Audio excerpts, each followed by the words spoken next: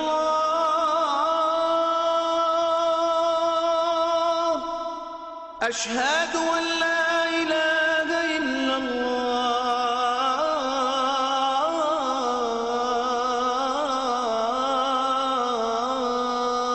الله أشهد أن محمدًا رسول الله أشهد أن محمدًا رسول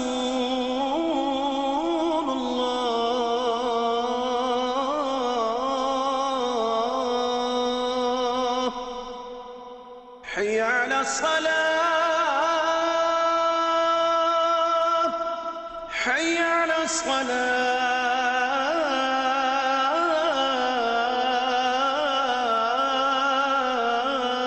الصلاة حي على الفلاح حي على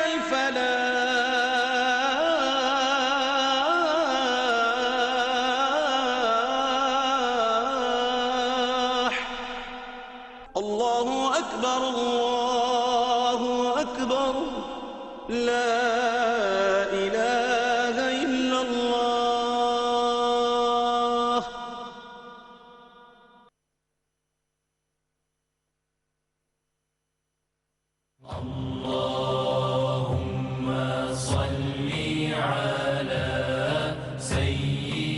حضرت عبداللہ بن مغفل رضی اللہ تعالیٰ عنہ سے روایت ہے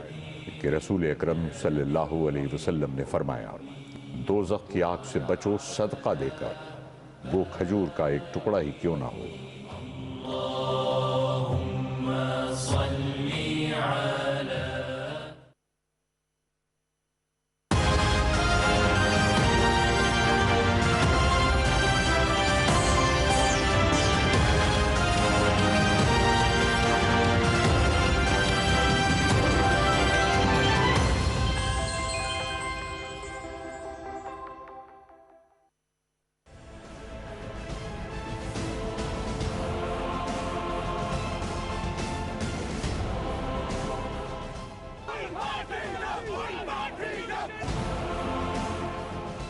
مقبول وقت کی طرح ہم عبد المحمد گورو کی طرح شہادت دیتے رہیں گے لیکن بھارت کے سامنے سر کو کوئی نہیں جھکائیں گے اللہ کے وارث زندہ ہے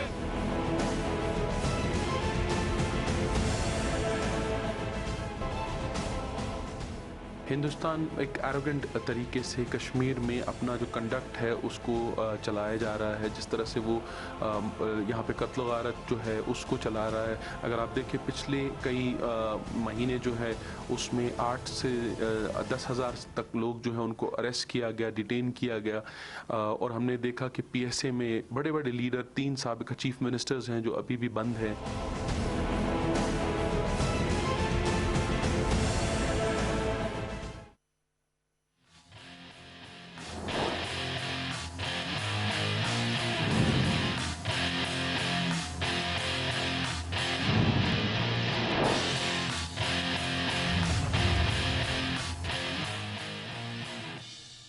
ویلکم بیک ناظرین ہم بات کر رہے تھے کہ ہندوستان کی جانب سے کس طرح ایک غیر قانونی اقدام اٹھایا گیا ہے اور کس طرح ایک تنظیم نو ترمیمی بل مقبوضہ کشمیر کا جس کو جموں کشمیر تنظیم نو ترمیمی بل 2021 کا نام دیا گیا ہے اور ڈاکٹر منور صاحب بریک سے قبل یہ فرما رہے تھے کہ یہ ایک فرسٹریشن ہے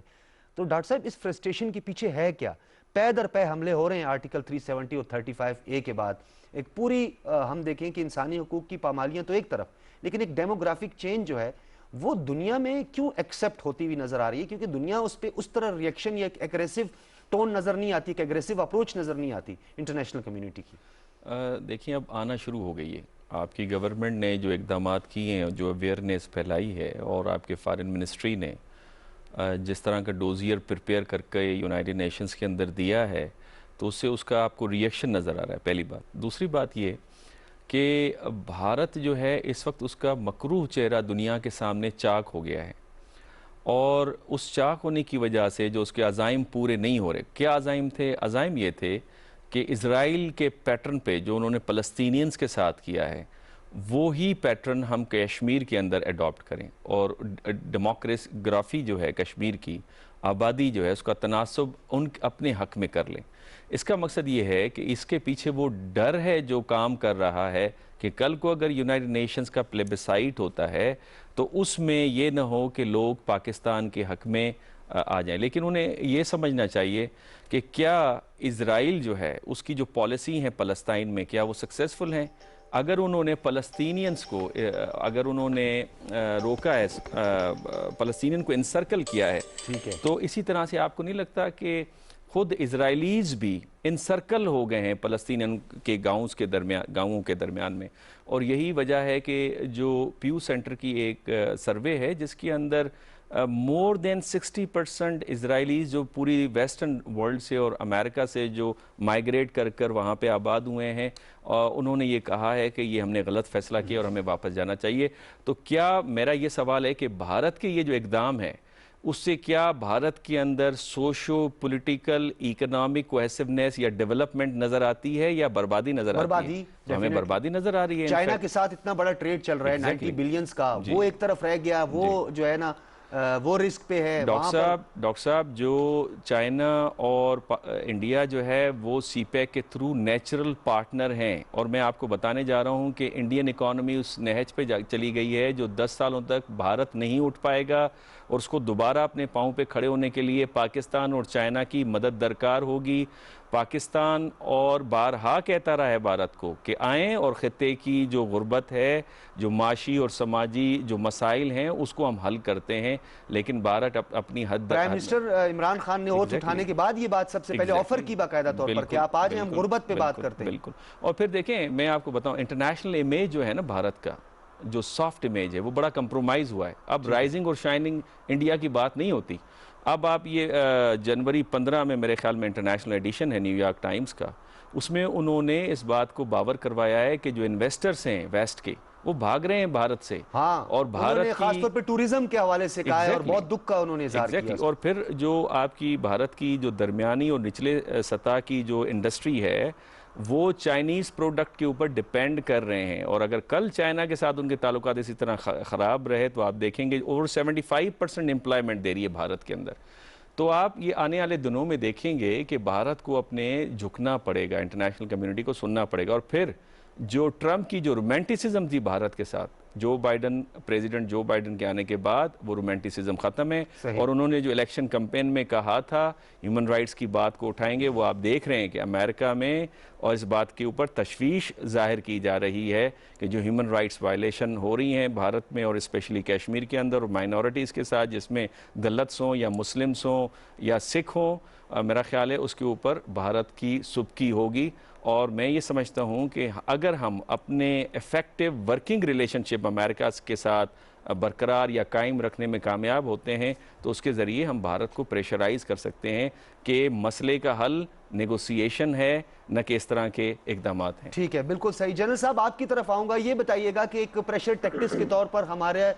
سفارتی حربے جس کو ہم کہتے ہیں، ہم نے ان تمام سفارتی آداب کو مد نظر رکھتے ہوئے ہم نے ڈوزیئر جمع کروایا، ہم نے توجہ مبذول کروائی، ہم نے سیکیورٹی کونسل کا اجلاس بلوایا، پھر بڑی اہم ڈیولپمنٹس ہوئی، ای یو ڈس انفو لیب کے ایم ڈی جو ہے وہ یورپین یونین کو بریفنگ دیتے ہیں، اس پارلیمانی کمیٹی کو جو ہے بریفنگ دیتے ہیں اور بتاتے ہیں کہ بھارت کس طرح پاکستان کے خلاف جعلی میڈیا آؤٹلیٹس کا اور جعلی این جی اوز کا اور جعلی شخصیات کا نام استعمال کر کے پاکستان کے تشخص کو خراب کرتا رہا۔ اور اس کے بعد ہم نے دیکھا کہ نیو یارک سٹیٹ نے کشمیر ڈے منانے کا فیصلہ کر لیا۔ اس کے بعد 27ویں جو سیکیورٹی کونسل کی رپورٹ ہے وہ بھی سامنے آ جاتی ہے، جو مانیٹرنگ رپورٹ ہے۔ تو یہ ساری چیزیں دیکھ کے فرسٹریشن میں آ کے بھارت نے کیا، یا پھر اس پہ یہ سوال پیدا ہوتا ہے اتنے پریشر ٹیکٹس کے باوجود پے در پے حملے اور مقبوضہ وادی میں مظالم میں شدت کیا وجہ ہو سکتی ہے؟ جی ہاں، پاکستان کا جو ڈپلومیٹک ایفرٹس ہیں وہ کامیاب ہو رہی ہیں، اور یورپین یونین میں، یونائٹڈ اسٹیٹس میں، ویسٹرن کنٹریز میں اور یونائٹڈ نیشنز میں پاکستان کا موقف کو ہمدردی سے سنا جانے لگا ہے آج کل، اور ہندوستان کی بات میں نہ وہ وزن رہا ہے نہ ان کا اعتبار رہا ہے. تو ہمیں یہ ایفرٹ جاری رکھنی چاہیے. تمام دوست ممالک، تمام امپورٹنٹ کیپٹلز میں یہ انتھوزیاسٹ کو کہ ہندوستان اسٹیٹ ٹیررزم کر رہا ہے، اس خطے میں امن کو تباہ کر رہا ہے اور ڈائلاگ پہ راضی نہیں ہے،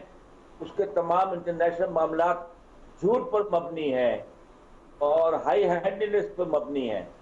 باقی پاکستان کا کنڈکٹ سب کے سامنے، پاکستان مضبوطی سے کشمیریوں کی سپورٹ میں کھڑا ہوا ہے.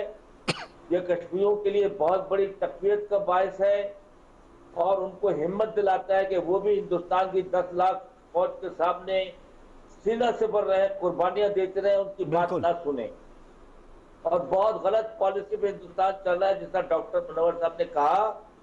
کہ اسرائیل کی پالیسی بالکل چل رہا ہے. لیکن اسرائیل ماں سوائے امریکہ یا 2-4 ملکوں کے دنیا میں کوئی اسرائیل کو پسند نہیں کرتا، اور کل کو مشکل میں پھنسیں گے آپ دیکھیں گے کہ وہ نقصان اٹھائے گا اسرائیل. اس طرح ہندوستان بھی اس راہ پہ چل پڑا ہے. اس نے سکھوں کو ناراض کیا ہوا ہے، اس نے اقلیتوں کو ناراض کیا ہوا ہے، اس نے مین لینڈ انڈیا میں مسلمانوں کو ناراض کیا ہوا ہے. کشمیر تو ہے اس کے، وہ تو کھڑے ہوئے ان کے خلاف. تو یہ ان کو بات سمجھائی ہے دنیا نے بھی، پاکستان نے بھی،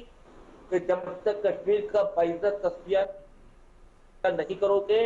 یونائٹڈ نیشن کے قراردادوں کے مطابق، یو کی not become a great country, اور تم آگے پروگریس نہیں کر سکو گے. تمہارے پیر میں بھاری پتھر بندھا ہوا ہے یہ، اس سے اپنے آپ کو آزاد کرو اگر تم چاہتے ہو کہ ایک عظیم ملک بنو. لیکن یہ عظیم ملک بننے والے نہیں ہیں،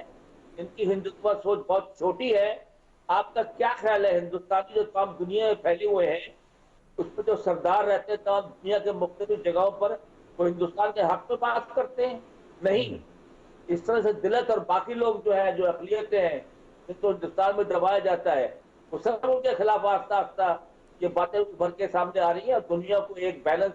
پرسپشن مل رہا ہے. اور ہمیں امید ہے کہ جس طرح ابھی بیانات آنے شروع ہوئے ہیں ہندوستان کے خلاف، کہ ان پہ ہندوستان کا پریشر انشاءاللہ بڑھتا چلا جائے گا. پاکستان کو اپنی ایفرٹ جاری رکھنی چاہیے. صحیح. اچھا جنرل صاحب، ایک اور کنفیوژن ہے، جس طرح آپ نے پیلسٹائنز کے حوالے سے بات کی یا اسرائیل ماڈل کی بات کی، یا ہمارے پرائم منسٹر صاحب بھی بار بار یہی بات کہتے ہیں کہ انہوں نے یہ نازیزم سے زیادہ انسپائر ہیں اور یہ وہی ماڈل اڈاپٹ کر رہے ہیں مقبوضہ وادی کے اندر بھی. غزہ کا محاصرہ لیں یا غیر قانونی اسرائیل کی جانب سے بستیاں یا تعمیرات کی بات کریں، اسے تو کہیں پذیرائی حاصل نہیں ہوئی. نہ ہی نازیزم جو ہے ان کا نام کوئی سنہرے حروف میں لکھا جائے گا. تو ایڈاپٹ تو وہ چیز کی جاتی، انسپائر تو آدمی اس سے ہوتا ہے جو طویل المدتی ہو، جس کے طویل المدتی بینیفٹس ہوں، یا جن کا نام سنہرے حروف میں لکھا جائے. اب تو وہ ٹرائکا بھی ٹوٹ گیا سر، جو نیتن یاہو، ڈونلڈ ٹرمپ اور مودی کا تھا. اب تو یہ ٹرائکا بھی ٹوٹ گیا. آپ نہیں سمجھتے کہ اب ہوش کے ناخن لینے ہیں ہندوستان کو؟ دیکھیے، جب اللہ میاں کسی ملک کو تباہ کرنا چاہتا ہے، کسی قوم کو تباہ کرنا چاہتا ہے، تو ان پر چھوٹی سوچ کے لیڈر مسلط کر دیتا ہے، جن کی تعصب پر مبنی سوچ ہوتی ہے، جو ہندوتوا کی سوچ ہے، جو فاشزم کی اپروچ ہے. اور یہ دنیا جو پچھلے گزرے ہیں 30, 40, 50 سال، اس میں سپر پاور جو امریکہ تھا، جب سول سپر پاور بن گیا تو اس نے جو کچھ بھی ایکشن کیے، چاہے افغانستان میں کیوں، چاہے عراق میں کیوں، لیبیا میں کیوں، اس کو دنیا نے پسند نہیں کیا. اور کیا حاصل کر پایا؟ سارا مڈل ایسٹ اس سے ناراض ہے، جہاں پر لوگوں کی جانیں گئی ہیں اور وہاں پر نظام درہم بھرم ہوا ہے. تو یہ جو دھوس دھاندلی اور جس کی لاٹھی اس کی بھینس کا نظام جو ہے، وہ دنیا میں اب چلے گا نہیں. جس طریقے سے دنیا جس طریقے سے آگے جا رہی ہے، اور اس سے طاقت استعمال کرنے سے کچھ نہیں ہوگا، اور چھوٹی سوچ والے جو ہیں وہ نقصان اٹھائیں گے. صحیح. جن لوگوں نے ڈائلاگ سے کام لیا ہے، صلح صفائی سے کام لیا ہے، انصاف سے کام لیا ہے، وہی اقوام کامیاب نہیں ہیں. ہندوستان کو یہ بات سمجھنی چاہیے. صحیح. نقوی صاحب آپ کی طرف آؤں گا. جنرل صاحب نے بڑی ایک خوبصورت بات کی اور جو دل دہلا دینے والی اور خاص طور پر سمجھا دینے والی، اور ایک دور اندیش جو انسان ہوتا ہے جس کا اپنا ایک ایکسپیرینس ہوتا ہے، وہ اس کو مد نظر رکھ کے یہ ایسی بات کرتا ہے. مائٹ از رائٹ کی بات کی، اور پھر برٹش کا ڈیوائیڈ اینڈ رول کی بات بھی کی. تو اب تو وہ دور نہیں رہا. بھارت اگر یہ ہندوستان یعنی خاص طور پر مودی اگر یہ خود سے کر رہا ہے، آر ایس ایس کا ہمیں پتہ ہے کہ ایک نظریہ ہے، ایک آئیڈیالوجی ہے، اس پر مبنی یہ سب کچھ کر رہا ہے، یا کسی کی پشت پناہی اس کے پیچھے ہے، تو جو پشت پناہی کر رہے ہیں، جو فیسلیٹیٹ کر رہے ہیں، جو مل کر یہ ایڈونچر سب کچھ کر رہے ہیں، آپ نہیں سمجھتے کہ مودی کو اور ہندوستان کو بھی اب یہ بات سمجھنی ہے، اگر تو اس کے پیچھے پشت پناہی بھی ہے تو وہ غلط کروا رہے ہیں یہ سب کچھ؟ کیونکہ ہندوستان جو ہے، اگر میزورام اور ناگالینڈ اور ان کی ایک خصوصی حیثیت ہے، مقبوضہ وادی میں آپ حیثیت ختم کرتے ہیں، سٹیزن امینڈمنٹ ایکٹ لے کر آتے ہیں، یہ تو ہندوستان کو ٹکڑے کرنے میں مودی کا ایک کلیدی کردار بن جائے گا۔ جی ہاں، دیکھیے آپ نے پشت پناہی کی بات کی ہے، میں نہیں سمجھتا کہ بھارت کوئی پشت پناہی کر رہا ہے، لیکن بھارت خود ایک ایسے مہم نکل پڑا ہے کہ وہ سارے اقلیتوں کے خلاف ہے، کشمیر تو تھا ہی، اور سارے جو وہاں کے انسانی حقوق کے اصول سے ان کو پامال کر رہا ہے، تو اس میں وہ البتہ مدد ضرور دیتا ہے، اور وہ مدد میرا خیال ہے اسرائیل کی اس کو مل رہی۔ اب یہ بات ہو گئی۔ دوسری بات یہ ہے، معاف کیجیے، دوسری بات یہ ہے کہ بھارت کی جو یہ ساری پالیسیز ہیں، یہ دنیا اب اس کو مانتی نہیں ہے۔ مجھے ایک ڈپلومیٹ ابھی اسلام آباد میں 2 دن پہلے ملا، وہ کہنے لگا، وہ ایک مغربی ملک کا تھا، سویڈن کا، وہ کہنے لگا کہ آپ کو جو بات کشمیر کے متعلق کرتے تھے وہ تو صحیح کہتے تھے، کیونکہ اب رپورٹس آ رہی ہیں، تو EU ایپ کی تھی، اور اس کے بعد UN ہیومن رائٹس کمیشن کی رپورٹ، اس کے بعد یہ ابھی جو ایمنسٹی وغیرہ نے، ہیومن رائٹس واچ نے، سب نے وہاں کے حالات کو واضح کیا۔ اور میں نے آپ سے ایک اور بات یہ کہی تھی کہ انفارمیشن ایج میں وہ نہیں کامیاب ہو سکتی جو پہلے وہ کرتے تھے، وہ ہر چیز بتا دیتے، کچھ باہر کوئی خبر آنے نہیں دیتے تھے۔ اب تو اتنا کھل گیا ہے کہ کسی ملک کے قابو میں نہیں ہے وہ انفارمیشن کو کنٹرول کر سکتے۔ تو اور ابھی آج سے 5 سال پہلے یہ صورت نہیں تھی۔ وقت لگتا ہے کہ ٹائم سے یہ ہوتا جا رہا ہے، اور وقت کشمیر کی عوام متحرک ہو چکی ہے، اور وہاں کی جو نوجوان نسل ہے، جو یوتھ ہے، وہ متحرک ہو چکی ہے۔ میں سمجھتا ہوں کہ بھارت کے لیے یہ بہت مشکل ہوتا جا رہا ہے کہ وہ کشمیر کو دبائے رکھے اور اپنے ملک کو پچھلی پالیسیز کے بنا پہ چلاتا رہے۔ تو اب ایکسپوجر ہو رہا ہے، وہ بڑھتا جائے گا، اور ہم آپ چند عرصے بعد بیٹھ کر، کچھ عرصے بعد ہم بیٹھ کر یہی بات کر رہے ہوں گے کہ بھارت کس طرح ایکسپوز ہوا ہے۔ میں سمجھتا ہوں کہ ہمیں اب امید ہونا چاہیے۔ میرا خیال ہے کہ اتنے عرصے کے بعد اب صورتحال نے ایسا ٹرن لیا ہے جس سے بہتری آ سکتی۔ اچھا نقوی صاحب، آپ کے تجربات کو سامنے رکھتے ہوئے اگر یہ بات کی جائے کہ ایک ریفرنس کے طور پہ، جیسے مقبوضہ وادی سے آرٹیکل 370-35 ایک ریووک کیا گیا، پھر ایک ترمیم لائی گئی ہے، اب ایک بل منظور کر دیا گیا ہے، یونین ٹیریٹری اور وہاں جو ہندوستان کے قوانین ہیں ان کو نافذ العمل قرار دے دیا گیا ہے، تو جو دیگر اسٹیٹ ہیں ہندوستان کے اندر جو پہلے سے بیزار ہیں، آزادی چاہتی ہیں، وہ چاہتی ہیں کہ وہ آزاد ہو جائیں، اور ہندوستان کے اندر جو اقلیتیں ہیں جن کی جانب اشارہ کیا جنرل معین الدین حیدر صاحب نے بھی، کہ کیا ان کو تقویت نہیں ملے گی؟ کیا آپ نہیں سمجھتے کہ اس طرح کے اقدامات سے اندر شورش مزید بڑھے گی؟ دوسری طرف کسانوں کی، خواتین اور بوڑھوں کے اوپر ٹریکٹر چڑھائے جا رہے ہیں، تو آپ نہیں سمجھتے کہ یہ پروٹیسٹ اب پہلے تو کسانوں کا تھا، اب اس میں دیگر جو لوگ ہیں وہ بھی شامل ہو سکتے ہیں، اور ہندوستان کے اندر ایک انتشار کی کیفیت پیدا ہو سکتی ہے مودی کے اقدامات سے؟ جی جی بالکل، اور یہ انتشار تو اب بھارت میں بہت زوروں پہ ہے۔ یہ دیکھیے نا، جو ان کی لیجسلیشن ہے اس میں 35A جو ہے وہ سارے اسٹیٹس کو کور کرتا تھا، مختلف ایتھنیسٹی، مختلف ریلیجس بلیفز کے لوگ، چاہے کرسچن ہو، چاہے